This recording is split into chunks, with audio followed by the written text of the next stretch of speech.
Baik, Assalamualaikum warahmatullahi wabarakatuh. Waalaikumsalam warahmatullahi wabarakatuh. Terima kasih Pak untuk kesediaan waktunya. Sama-sama.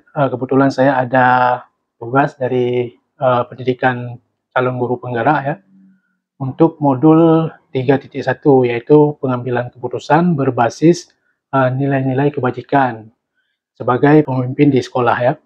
Jadi pada tugas ini ada beberapa pertanyaan yang ingin saya ajukan kepada Bapak. Baik. Mungkin langsung aja Pak. Boleh.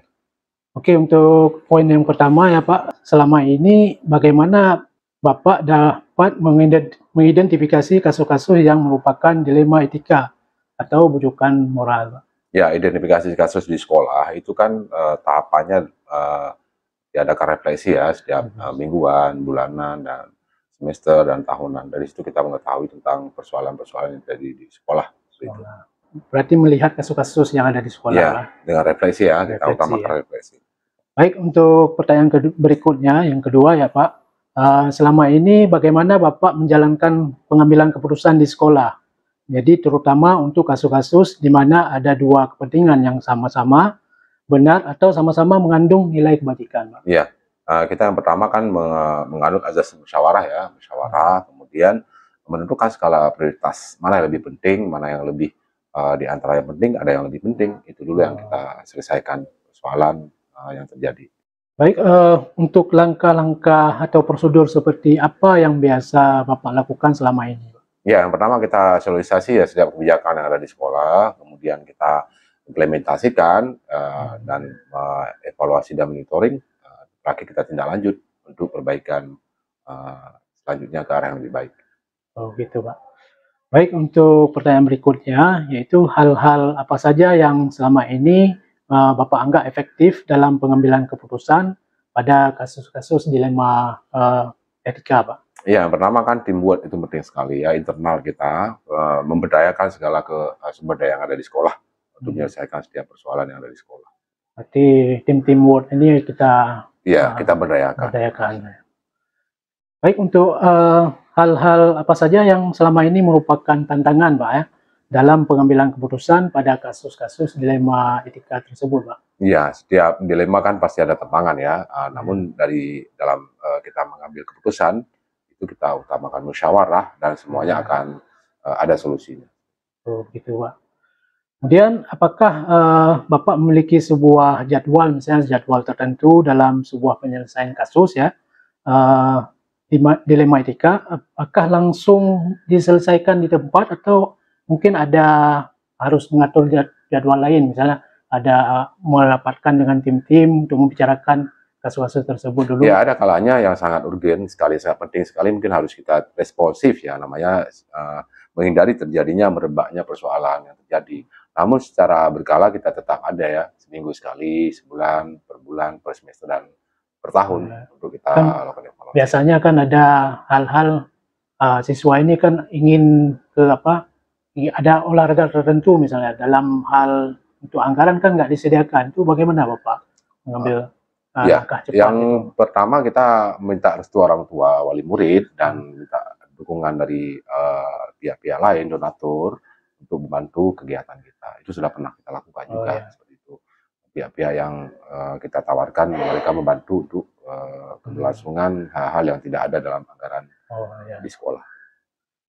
Kemudian Pak, untuk pertanyaan berikutnya, yaitu adakah seseorang atau faktor-faktor apa yang selama ini mempermudah atau membantu Bapak dalam pengambilan keputusan dalam kasus-kasus dilema etika?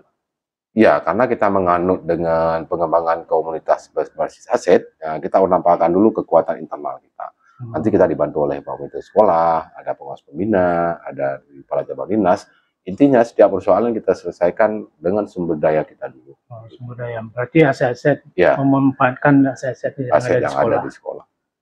Kemudian dari semua hal yang telah Bapak sampaikan tadi, atau pembelajaran apa yang dapat Bapak petik dari pengalaman Bapak mengambil keputusan dilema etika ini, Pak? Ya, yang pertama adalah mengutamakan musyawarah dan kerja tim yang kuat, dan terakhir adalah komunikasi efektif, konfirmasi, kemudian ini sangat penting sekali.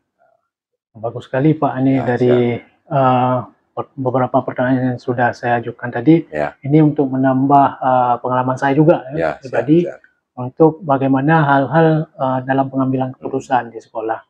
Terima kasih banyak Pak atas kesediaan waktunya. Semoga dari pengalaman Bapak ini bisa kami terapkan suatu saat. Siap, silakan. Oke, terima kasih Pak. Ya, sama-sama. Ya. Oke, Assalamualaikum warahmatullahi wabarakatuh.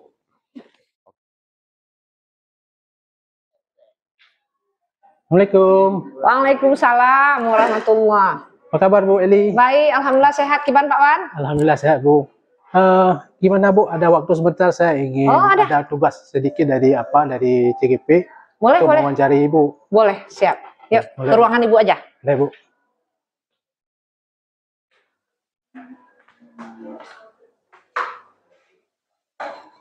Silakan Pak Wan. Terima kasih Bu. Sehat Bu ya. Apa yang bisa Ibu bantu Pak Wan? Saya kan kebetulan ini sudah masuk di modul terakhir di program guru penggerak, calon guru penggerak. Jadi di mana pada modul 3.1 ini tugasnya untuk mewawancarai beberapa kepala sekolah Bu. Jadi materinya tentang dilema etika dan bujukan moral. Jadi di sini nanti ada beberapa pertanyaan yang ingin saya ajukan kepada Ibu. Apakah Ibu bersedia sebentar? Bersedia. Jadi berarti itu etika, dilema, berarti itu kasus-kasus ya Pak ya? Ya, kasus-kasus yang terjadi di sekolah Ibu. Gimana cara Ibu mengambil keputusan lah. Ya, bagaimana kita sikapi kasus tersebut gitu maksudnya Pak ya? Bu. Oke Bu, kita langsung aja Bu. Ya. Ini ada beberapa pertanyaan mungkin bisa nanti berdasarkan pengalaman Ibu lah selama memimpin di sekolah ini ya Bu. Oke Bu, untuk poin pertama ya, ini ada pertanyaannya, memang selama ini bagaimana Ibu dapat mengidentifikasi kasus-kasus yang merupakan dilema etika atau bujukan moral Bu? Nah baik, Ibu melihat dari segi hukum, apabila kasus tersebut melanggar hukum, maka sudah tentu benar lawan salah. Oh, gitu. Namun jika masih bisa dikatakan benar lawan salah, maka dilema etika, maka dianggap dilema etika itu. Oh, seperti itu Bu. Dengan cara menganalisis apakah keputusan yang akan diambil antara benar vs salah atau bujukan moral, ataukah benar vs salah, itu dilema etika. Dilema etika. Nah, yang satu opsi lagi, kalau dilema etika lebih menekankan pengambilan keputusan yang tepat dan bijaksana, karena tidak ada keputusan yang salah di dalamnya. Sedangkan bujukan moral antara benar vs salah. Jadi itu kalau menurut pendapat Ibu selama ini yang sudah kita lihat dari permasalahan tersebut. Permasalahan. Baik Bu, untuk pertanyaan kedua, selama ini bagaimana Ibu menjalankan pengambilan keputusan di sekolah, terutama untuk kasus-kasus di mana ada dua kepentingan yang sama-sama benar atau sama-sama mengandung nilai kebaikan. Nah, kalau untuk itu biasanya sebelum kita mengambil keputusan, diambil terlebih dahulu, dikumpulkan faktanya. Nah, siapa yang terlihat, menganalisis benar salahnya, membuat alternatif solusi, dan membuat keputusan. Kemudian merefleksikannya, serta kesemuanya harus dibawa dalam doa. Ya, bukan hanya setelah kita bertindak, kita juga mengharap apa yang sudah kita lakukan itu benar atau tidak, kita pasrahkan kepada Allah Subhanahu wa Ta'ala. Terus diawali dengan penelusuran masalah, kemudian mengidentifikasi masalah sehingga terbentuklah kesimpulan, dan dari kesimpulan inilah sebagai dasar dalam pengambilan keputusan. Dan selanjutnya kita utamakan yang menjadi prioritas dengan keputusan berpihak pada murid, tapi tetap memegang teguh kebijaksanaan. Biasa sekali ya Bu. Baik Bu, untuk pertanyaan selanjutnya nomor 3 ya. Langkah-langkah atau prosedur seperti apa yang biasa Ibu lakukan selama ini? Nah, kalau itu tentunya kita mencari penyebab masalah, kemudian menentukan siapa yang terlibat, berdiskusi dengan warga sekolah, membuat beberapa solusi keputusan, menimbang lagi dan berbagai sudut pandang sebelum memutuskan, dan setiap keputusan yang dilakukan dibawa dalam doa. Sama, kita tetap berdoa dan selalu berdoa. Kemudian kita identifikasi masalah, klarifikasi tujuan khusus yang kita inginkan, kita klarifikasi dulu apa yang kita inginkan. Kemudian memeriksa berbagai kemungkinan untuk mencapai tujuan dalam melakukan keputusan. Dan yang selanjutnya, yang paling intinya mengidentifikasi masalah, kemudian melakukan diskusi dengan pihak yang terlibat untuk mengambil keputusan yang terbaik. Bagus sekali, Bu. Kemudian pertanyaan selanjutnya ya, hal-hal apa saja yang selama ini Ibu anggap efektif ya dalam mengambil keputusan pada kasus-kasus dilema etika? Nah, dalam hal ini tentu dengan menelaah yang terlibat, sifatnya urgent, dilema dan pengambilan alternatif, diskusi. Nah, berarti kita setiap ada permasalahan itu kita diskusikan dulu. Kemudian membayangkan sosok panutan, ya, untuk mengambil keputusan secara bijaksana. Berarti kita akan mengambil yang panutan itu kan berarti yang terbaik, ya. Apa hal yang terbaik sehingga kita ambil keputusan. Kemudian dengan mempertimbangkan situasi dan kepentingan yang terlibat. Nah, untuk kepentingan apa dan situasi bagaimana? Jadi membayangkan sosok panutan. Ya, apa yang menjadi panutan itu. Baik Bu, pertanyaan selanjutnya ya, hal-hal apa saja yang selama ini merupakan tantangan dalam pengambilan keputusan pada kasus-kasus dilema etika? Nah, kalau untuk hal ini kita tentu mencari keputusan yang terbaik. Karena keduanya merupakan hal yang sama-sama benar, yang harus menguntungkan kedua belah pihak. Jadi dalam hal ini tidak ada yang dirugikan. Kemudian di saat keputusan diambil bertentangan dengan keputusan dari pihak sekolah. Kemudian keputusan yang diambil terkadang melanggar prinsip keadilan bagi anggota yang lain karena seolah-olah seperti ada perlakuan yang istimewa dari pihak pengambilan keputusan. Jadi tidak ada yang namanya memihak. Nah, kalau kita mengambil keputusan itu suatu hal yang betul yang kita ambil, tidak ada memihak pada siapapun. Memang kalau dalam hal mengambil keputusan itu memang harus kita netral, misalnya. Ya, netral. Bisa kita tidak berpihak pada salah satu. Ya.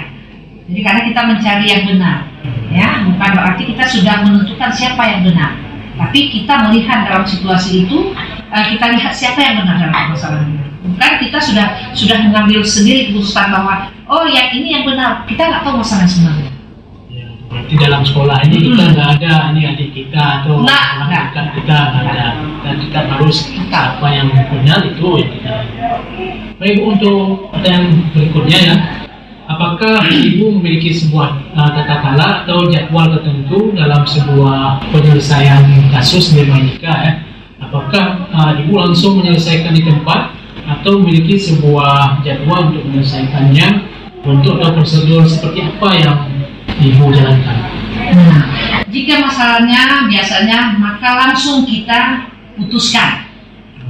Langsung kita putuskan supaya tidak berlanjut, artinya tidak berlanjut. Tapi jika masalahnya berat, maka dilakukan proses yang dijelaskan di poin 3 tadi. Jadi selama ini kan banyak kasus-kasus, misalnya ada kasus orang tua ataupun anak dipukul di sekolah, berarti harus apakah langsung diselesaikan di situ atau segera kita selesaikan. Sekiranya kasusnya ringan, bisa langsung kita selesaikan, kita libatkan bimbel, ya, dan wali kelasnya, atau seandainya ada kasus terjadi kelas, mungkin ada guru kelasnya yang proses belajar mengajar. Tapi ketika kasusnya itu berat, kita akan memproses lebih lama, melihat sampai sejauh mana kebenaran dan kesalahan itu. Kemudian Bu, untuk pertanyaan berikutnya, adakah seseorang atau faktor apa yang selama ini mempermudah atau membantu Ibu dalam mengambil keputusan dalam kasus-kasus dilema etika? Nah, tentunya kalau di sini kita selalu mengajak warga sekolah, ya, stakeholder, wali murid, dan orang-orang yang memiliki kedekatan dengan permasalahan. Ya, artinya mungkin di situ ada komite, ya. Nah, komite sebagai suara dari wali-wali murid. Kemudian pihak yang terkait dengan permasalahan dan aturan yang berlaku dari sekolah serta pola pikir dari tokoh-tokoh yang diidolakan. Nah, berarti kita dalam hal ini kita juga harus berpijak pada orang-orang yang sukses, ya, atau tokoh-tokoh yang diidolakan, yang tadi kan saya sebutkan bahwa di situ ada stakeholder, ya, orang yang dekat dengan kita. Selain itu komite sekolah. Pihak dinas ada juga. Ada yang berkaitan dengan sekolah kita. Kemudian biasanya wakil kepala sekolah, keluarga, dan pihak yang terkait dalam suatu permasalahan itu juga kita libatkan dalam membahas permasalahan. Nah, tentunya wakil kepala sekolah itu adalah tangan kanan kepala sekolah. Jadi apapun permasalahannya, tentu yang lebih dulu kita panggil adalah orang penting seperti wakil kepala sekolah. Oke, dalam hal ini biasanya kalau permasalahan tentang siswa berarti ya siswa. Nah, kalau ada yang kaitannya dengan sarana, ada wakil sarana, yang ada kaitan dengan humas, kita wakil humas. Jadi kita tetap mengajak mereka untuk berdiskusi. Mantap sekali Bu. Ini pertanyaan terakhir Bu, dari beberapa pertanyaan sudah saya ajukan ya. Dari semua hal yang telah disampaikan, pembelajaran apa yang dapat Ibu petik dari pengalaman Ibu mengambil keputusan di LMA Etika? Nah, untuk saya berpikir bahwa untuk saya itu harus lebih bijaksana dalam menganalisis sebuah permasalahan untuk dijadikan pertimbangan menentukan solusi. Nanti artinya seorang kepala sekolah itu dia kan tidak neko-neko, jadi harus melihat masalah itu sesuai permasalahan sebenarnya. Kita harus lebih bijaksana, tidak berpihak pada siapapun, ya, agar yang kita harapkan itu bisa sesuai dengan aturan. Kemudian setiap pengambilan keputusan harus dilakukan sesuai dengan nilai kebajikan dan berpihak pada murid. Apapun sekarang setelah kita memasuki KM ini, kalau untuk sekolah kita sudah 2 tahun, nah jadi itu apapun kebijakan itu tetap berpihak pada murid. Ya. Kemudian setiap mengambil keputusan pasti akan memiliki resiko. Ya, apapun yang kita ambil itu akan ada resikonya. Maka dari itu buatlah suatu keputusan yang paling meminimalisir yang akan terjadi. Saya rasa demikian. Oke, terima kasih banyak Bu. Alhamdulillah sekali dari jawaban-jawaban Ibu yang telah Ibu sampaikan, luar biasa sekali ya. Ini menambah pengetahuan terutama untuk saya sendiri ya. Dan sebagai tugas saya di CGP, calon guru penggarap. Dimana di CGP ini memang kita diarahkan memang untuk memiliki pemimpin dalam pembelajaran, minimal bisa memimpin dalam pembelajaran. Ya, oke, terima kasih Bu atas waktunya sudah melayani saya untuk harapannya Bapak sukses ya dalam menjalankan tugas dan berhasil sesuai dengan harapan. Terima kasih Bu atas supportnya. Terima kasih sekali lagi. Saya akhiri dalam pertemuan ini. Assalamualaikum warahmatullahi wabarakatuh. Waalaikumsalam. Terima kasih Bu.